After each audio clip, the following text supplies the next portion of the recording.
اعوذ باللہ من الشیطان الرجیم ختم اللہ علی قلوبہم وعلی سمعہم وعلی ابصارہم غشاوہ ولہم عذاب عظیم رب اشرح لی صدری ویسر لی امری واحلل عقدۃ من لسانی یفقہوا قولی فالحمد للہ والصلاة والسلام علی رسول اللہ وعلی آلہ وصحبہ اجمعین ثم ما بعد السلام علیکم ورحمۃ اللہ وبرکاتہ۔ آج انشاءاللہ تعالی سورہ بقرہ کی 7ویں آیت ہے، ختم اللہ علی قلوبہم وعلی سمعہم وعلی ابصارہم غشاوہ ولہم عذاب عظیم۔ پہلی بات ختم کے بارے میں کچھ چھوٹی سی بات ذکر کر دوں، کیونکہ پہلے بھی اس بات کا ذکر آیا تھا ختم نبوت کے سلسلے میں کہ رسول صلی اللہ علیہ وسلم کے بارے میں کچھ لوگوں کا بڑا برا اندیشہ ہے، بہت برا گمان ہے کہ نبوت ان کے ہاں ختم نہیں ہوئی، اس کے بعد بھی ان کا کوئی جواز ہے، کوئی امکان ہے۔ لیکن رسول صلی اللہ علیہ وسلم کے بعد کسی نبی کے ہونے کا امکان ہے نہیں۔ ان کے لیے جو الفاظ استعمال ہوئے ہیں خاتم النبیین، اس پہ کچھ اختلاف ہے کچھ لوگوں کا، اس کے بارے میں بھی چھوٹی سی بات یہاں کر دوں۔ اگر ختم اللہ علی قلوبہم کہا ہے کہ ان کے دلوں پر ختم لگا دی گئی ہے، قرآن کا لفظ ہے ختم۔ اچھا، اگر ختم لگا دی گئی ہے، اگر اس میں کچھ اور گنجائش ہو تو پھر ان لوگوں کو پھر بھی ابھی توبہ کرنے کی کوئی موقع مل جائے گا، ہو سکتا ہے، کیونکہ اگر ختم کے اندر ایسی کوئی گنجائش نہ ہو تو پھر تو ان کی کہانی ختم۔ لیکن اگر ختم کے بعد بھی کچھ دوبارہ کھل سکتا ہے، معاملات دوبارہ شروع ہو سکتا ہے، تو پھر تو ان لوگوں کے لیے ابھی بھی کچھ امید ہے۔ اس آیت میں ختم اللہ علی قلوبہم وعلی سمعہم وعلی ابصارہم غشاوہ ولہم عذاب عظیم، ان لوگوں کے لیے کیا ہے؟ عذاب ہے، آخر میں عظیم عذاب ہے، بہت بڑا عذاب ہے۔ اگر عذاب کا ذکر آ گیا تو اس سے کیا بات واضح ہوئی کہ ان لوگوں کے لیے کوئی امید نہیں رہی۔ جن لوگوں کے بارے میں یہاں بات کی جا رہی ہے ان کا معاملہ بالکل طے ہو چکا ہے، بات ختم ہو چکی ہے، اس میں کچھ مزید اضافے کی کوئی گنجائش نہیں ہے، وہی لفظ ختم کا لفظ۔ تو جب آپ قرآن کے الفاظ کا استعمال، قرآن کے اندر ہی ان الفاظ کا استعمال دیکھیں گے تو ان کنفیوژنس کی کوئی جگہ نہیں رہتی، کوئی گنجائش نہیں رہتی انسان کے ذہن میں۔ وہ ایک سائڈ کی بات تھی۔ دوسری بات یہاں کہ ختم اللہ علی قلوبہم، دو مختلف محاورے، ایک ہے طبع اللہ اولئک الذین طبع اللہ علی قلوبہم اینڈ یو ہیو ختم اللہ علی قلوبہم۔ دونوں میں باریک سا فرق ہے، انشاءاللہ اگلے حلقے میں اس فرق کے بارے میں بھی کچھ بحث ہوگی۔ لیکن آج ایک عجیب سی بات اس آیت کی ترتیب کے بارے میں۔ یہاں اللہ تعالیٰ نے 3 چیزوں کا ذکر کیا ہے، پہلے 2 چیزوں کا اکٹھے اللہ تعالیٰ نے ان کے دلوں پر مہر لگا دی، اس طرح ترجمہ ہوتا ہے، دلوں پر ختم لگا دی، میں ختم ہی کا لفظ استعمال کرتا ہوں مہر کے بجائے، دلوں پر ختم لگا دی، اور پھر ان کے سننے پر ختم لگا دی۔ تو پہلے کس چیز کا ذکر ہے؟ دل کا۔ دوسرا کس چیز کا ذکر ہے؟ سننے کا۔ سورہ جاسیہ کا مطالعہ کریں، 45ویں صورت ہے، اس میں اللہ تعالیٰ فرماتے ہیں وَخَتَمَ عَلَى سَمْعِهِ وَقَلْبِهِ وَجَعَلَ عَلَى بَصَرِهِ غِشَاوَةً۔ وہاں کہتے ہیں کہ اللہ تعالیٰ نے اس کے سننے پر اور پھر اس کے دل پر اور آخر میں اس کی نظروں پر ایک پردہ ڈال دیا۔ تو وہاں پہلے کس چیز کا ذکر آیا؟ سننے کا، پھر اس کے بعد دل کا۔ یہاں پہلے کس چیز کا ذکر آ رہا ہے؟ دلوں کا پہلے، سننے کا بعد میں۔ عجیب ترتیب کا فرق ہے، لیکن یہ قرآن کے معجزات میں سے ہے۔ قرآن میں جو بات ہو رہی ہوتی ہے نا، اس بات کا لحاظ رکھتے ہوئے جو چیز پہلے لانی چاہیے اسے پہلے لایا جاتا ہے، اور جو چیز بعد میں رکھنی چاہیے اس کو بعد میں رکھا جاتا ہے۔ اور یہ بات اگر آپ کہیں لکھائی میں نا، جیسے فرض کریں آپ نے کسی کو خط لکھا اور خط میں آپ نے الفاظ استعمال کیے دن رات، میں نے دن رات محنت کی۔ کسی اور نے خط لکھا، اس نے لکھا میں نے رات دن محنت کی۔ کسی نے لکھا دن رات اور کسی نے لکھا رات دن۔ اس میں تو 19-20 کا فرق ہے، کسی کو لحاظ بھی نہیں ہوگا کہ اس فرق کا کوئی معنی ہے، اس کی کوئی اہمیت ہے۔ میرے اور آپ کے نزدیک اس کی کوئی اہمیت نہیں ہے، ٹھیک ہے نا۔ نہ ہمارے دماغ میں ہوتا ہے کہ مجھے رات پہلے لکھنا چاہیے یا دن لکھنا چاہیے، جو دماغ میں آتا ہے وہ ہم لکھ دیتے ہیں، ٹھیک ہے نا۔ یہ تو لکھائی کی بات ہے۔ لکھائی میں تو کم از کم اتنا ہوتا ہے، یہ بھی سوچنے کی ضرورت ہے، لکھائی میں کیا ہوتا ہے کہ انسان کو سوچنے کا وقت ملتا ہے۔ انسان پہلے سوچتا ہے، پھر کہتا ہے میں یہ لکھوں، اچھا نہیں ٹھہرو، یہ نہیں لکھتا، کچھ اور لکھتا ہوں۔ یا ٹائپ کر رہا ہوتا ہے، غلط لکھتا ہے تو کیا کرتا ہے؟ اریز کر کے دوبارہ ٹائپ کرتا ہے۔ لیکن جب انسان بولتا ہے، ایک دفعہ بول دیا، الفاظ نکل آئے، اب اس کو واپس لے جانے کی آپ کے پاس کوئی صلاحیت نہیں ہے، وہ آخری ورژن ہے۔ لکھائی میں کم از کم ایڈٹ تو ہوتا ہے نا، کوئی نہ کوئی تحریف انسان کر سکتا ہے، کوئی تبدیلی لا سکتا ہے۔ بولنے میں کوئی تبدیلی ہے نہیں، ایک دفعہ بات منہ سے نکل آئی تو نکل آئی، وہی آخری بات ہے۔ اب قرآن کیا لکھا پہلے ہمارے سامنے آیا یا سننے میں آیا، بولنے میں آیا؟ بولنے میں۔ رسول صلی اللہ علیہ وسلم بول رہے ہیں، قرآن ان کے الفاظ ہیں۔ مقصد کیا ہے کہنے کا؟ جب ایک دفعہ یہ الفاظ کہہ دیے تو ان کو دوسری طرح کہنا ممکن نہیں رہا، اب جس طرح ہے وہی ہے۔ اب یہاں پر اگر قلب پہلے ہے، دل پہلے ہیں اور سننا بعد میں ہے تو بس یہی ہے، اور اگر سورہ جاسیہ میں سننا پہلے ہے اور دل بعد میں تو بس وہی ہے، اب اس میں کوئی تبدیلی کی گنجائش نہیں. سمجھ میں آ گئی بات؟ اب اس کو سمجھنے کی کوشش کریں. وہاں پر اندازہ کریں سورہ جاسیہ کی 23 آیت نمبر 23 ہے 23. اسی صورت میں تقریباً 8 آیات کے دوران اللہ تعالیٰ فرماتے ہیں یسمع آیات اللہ تتلی علیہ ثم یصر مستکبرا کأن لم یسمعها. وہ اللہ تعالیٰ کی آیات کو سنتا ہے ایک انسان، اللہ تعالیٰ کی آیات کو سنتا ہے، اور سننے کے بعد جو اس پر پڑھی جا رہی ہیں، جس کی تلاوت ان پر کی جا رہی ہے، اس انسان پر کی جا رہی ہے، ثم یصر مستکبرا، پھر گھومتا ہے گھمنڈ میں، اپنے غرور میں آ کے گھومتا ہے، واپس اپنا سر پھیرتا ہے، کأن لم یسمعها، جیسے کہ اس نے کچھ سنا ہی نہ ہو. یہ اس کے غرور کی بات ہو رہی ہے کہ وہ سننے کو تیار نہیں ہے.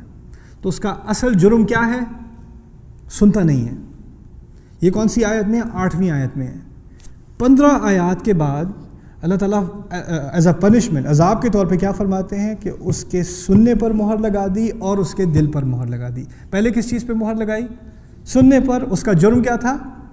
سنتا نہیں تھا. لیکن وہ نہ سننے کی بات کہاں آئی؟ 8ویں آیت میں. اور یہ مہر لگانے والی بات کہاں آئی؟ 15 آیات کے بعد.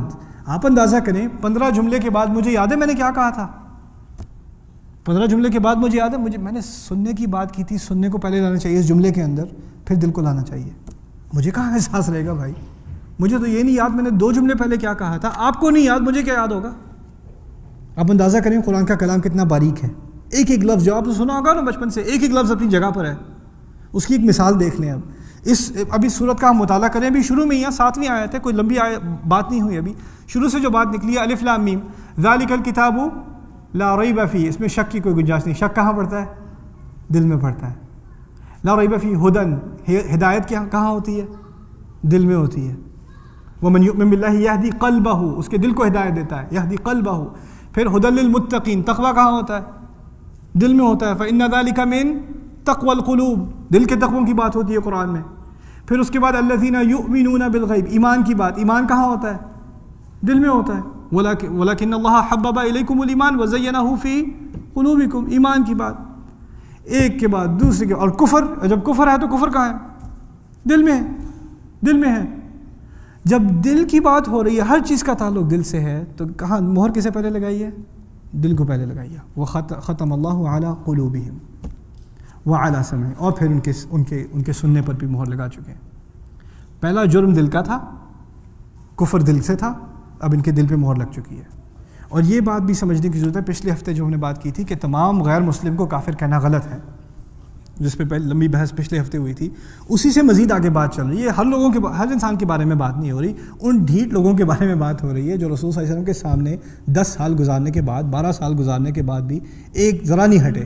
قرآن ان کے گاؤں میں نازل ہو رہا ہے، ان کے سامنے نازل ہو رہا ہے، ان کے واقعات سے متعلق ہے. ہمیں تو پڑھنا پڑتا ہے کون سے واقعے پہ کون سی آیت آئی. ان کے واقعات سے متعلق آیات آ رہی ہیں، ان کی زبان میں آ رہی ہیں، اور ان کو آپ کو تو میری آواز سننے کو ملے گی، کسی قاری کی آواز سننے کو ملے گی، انہیں رسول صلی اللہ علیہ وسلم کی آواز سننے کو ملتی ہے. اس کا بھی فائدہ نہیں اٹھا سکے. ایسے ڈھیٹ تو پھر کچھ نہ کچھ تو ہونا چاہیے ان لوگوں کے ساتھ. اور وہ بھی پورے 12 سال جب تک وہاں پر رسول صلی اللہ علیہ وسلم مکے میں ہیں، تب تک ان پر کوئی عذاب نہیں، کوئی آفت نہیں، بس ان کو قرآن دیا جا رہا ہے. آپ اندازہ کریں کلاس کے اندر اگر کوئی طالب علم ذرا اچھل رہا ہو زیادہ، خاص کر پاکستان میں، یہاں تو منع ہے، وہ پیچھے بیٹھ کے ذرا پھدک رہا ہے، زیادہ ادھر ادھر بات کر رہا ہے، کیا ہوتا ہے اس کے ساتھ؟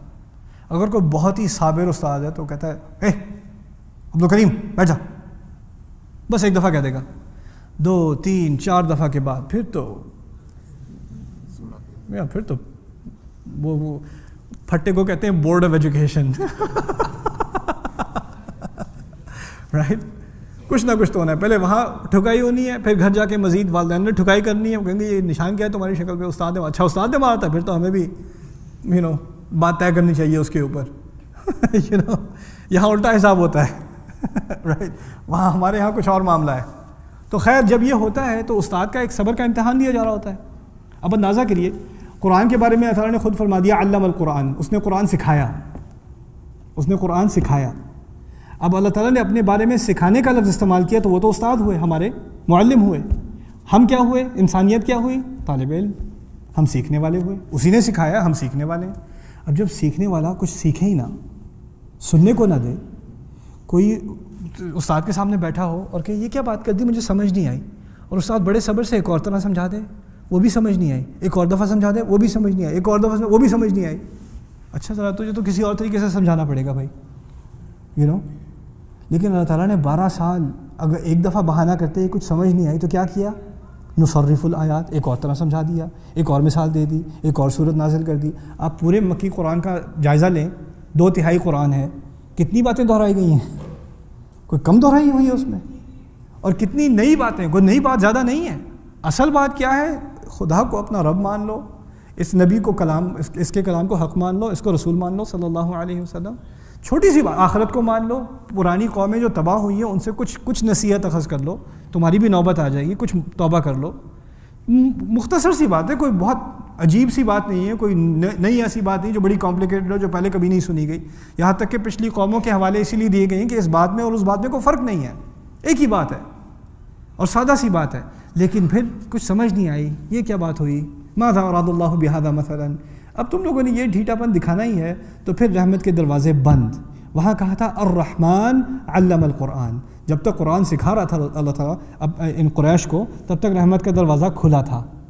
اب انہوں نے یہاں تک کہ نہ صرف سیکھنے سے انکار کیا، اب رسول کو قتل کرنے پر بھی اتر آئے، اس رحمت کو قتل کرنے پر بھی اتر آئے۔ اب رسول صلی اللہ علیہ وسلم کو فورس کر دیا گیا کہ وہ مدینے سے مکے سے باہر نکلیں، مدینے پہنچ گئے۔ اب ان لوگوں کے بارے میں جنہوں نے یہ حرکت کی تھی، اب کہہ دیا کہ دیکھو اب ان کے دل بند ہو چکے ہیں، اب ان پر اپنا وقت ضائع کرنے کی کوئی ضرورت نہیں ہے۔ اب یہ امید مت رکھنا کہ شاید کچھ اور آیات سن لیں تو پھر مان جائیں گے، نہیں نہیں نہیں نہیں، جو سننے کی چیز تھی وہ آ چکی، اس میں کوئی کمی بیشی نہیں ہے، وہ بالکل پرفیکٹ ہے۔ ان میں کمی ہے تو ان لوگوں میں ہے، اور جب انہوں نے اس بات کو نہیں مانا تب ان کے دل بند کیے جا چکے ہیں۔ اس کی ایک دوسری مثال سمجھ لیجئے جو بہت اہم ہے، اور وہ قرآن آگے مزید سمجھنے میں آپ کو بڑی مفید ہوگی۔ وہ یہ ہے کہ انسان کے جسم میں کچھ مسلز ہیں، ہماری کچھ صلاحیتیں ہیں جسم کے اندر، اگر آپ ان کا استعمال نہ کریں تو آپ وہ صلاحیت کھو دیتے ہیں۔ اگر انسان کی آنکھوں پر پٹی ڈال دی جائے 6 مہینے تک، سال تک، پٹی کھولیں گے تو اندھا ہوگا۔ اگر آپ صلاحیت استعمال نہیں کریں گے تو وہ صلاحیت چلی جائے گی۔ انسان اگر 2 سال بستر پر لیٹا رہے تو کیا ہوگا؟ پھر نہیں چل سکے گا، ٹانگیں جواب دے دیں گی، ٹھیک ہے نا؟ یہ مسئلہ کیا ہے؟ جب تک آپ ان کا استعمال نہیں کریں گے جب تک استعمال کریں گے یہ زندہ ہیں، جب استعمال چھوڑ دیں گے تو یہ مر جاتے ہیں۔ اب اسی طرح ایک روحانی حقیقت ہے، ہمارے دل کے اندر ایک صلاحیت ہے کہ جب وہ اچھی بات سنتا ہے ہمارا دل تو اس کو قبول کرنے کی اس کے اندر ایک صلاحیت ہے۔ اگر انسان ایک دفعہ اس صلاحیت کا فائدہ نہ اٹھائے تو وہ تھوڑا مسل کمزور ہو جاتا ہے، دوبارہ نہ اٹھائے تو اور کمزور، دوبارہ نہ اٹھائے تو اور کمزور، اور کمزوری کی ایک حد ایسی آتی ہے کہ اس وقت تک پھر وہ بالکل دل مر ہی جاتا ہے۔ یہ اس وقت کی بات ہو رہی ہے، اب ان کے دلوں پر مہر لگ چکی ہے۔ جیسے آپ اندازہ کیجئے کوئی مردار ہے، اس کے اوپر قبر کا جو اوپر سے جو لڈ لگائی جاتی ہے وہ لگ چکی ہے، اب یہ مردار ہے، اندر دل بند ہے، دل مر چکے ہیں ان لوگوں کے۔ اب کیونکہ دل مر چکے ہیں، وَعَلَىٰ سَمْعِهِمْ، اب سننے کا کوئی ان کو فائدہ نہیں ہے، اب ان کے سننے پر بھی مہر لگ چکی ہے، اب اچھی بات بھی انہیں بری معلوم ہوگی۔ وَزَيَّنَ لَهُمُ الشَّيْطَانُ أَعْمَالَهُمْ، شیطان نے ان کے اعمال کو ان کے لیے خوبصورت کر دیا، اچھی بات بدصورت کر دی، بری بات خوبصورت کر دی ان لوگوں کے لیے۔ تو ان لوگوں سے بحث کرنے کی بھی اب کوئی ضرورت ہے ہی نہیں، ان کے منہ لگنے کی بھی کوئی ضرورت نہیں ہے۔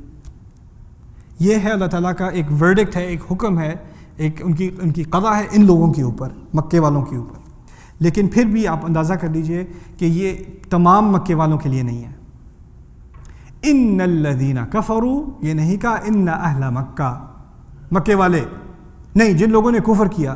کیا امکان ہے؟ ہو سکتا ہے مکے میں پھر بھی کوئی ایسے لوگ ہوں جو اس قسم کے ڈھیٹ نہیں تھے، شاید انہوں نے دھیان ہی نہیں دیا، شاید اس وقت تک دماغ میں بات نہیں گئی، لیکن انہوں نے وہ اور چیزوں میں مشغول رہے، یہ بھی ہو سکتا ہے۔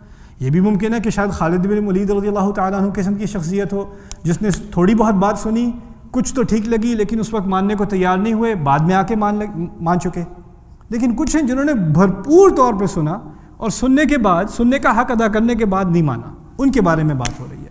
وَعَلَىٰ سَمْعِهِمْ، پھر وَعَلَىٰ أَبْصَارِهِمْ غِشَاوَةٌ، اور پھر ان کی آنکھوں پر ایک پردہ ہے۔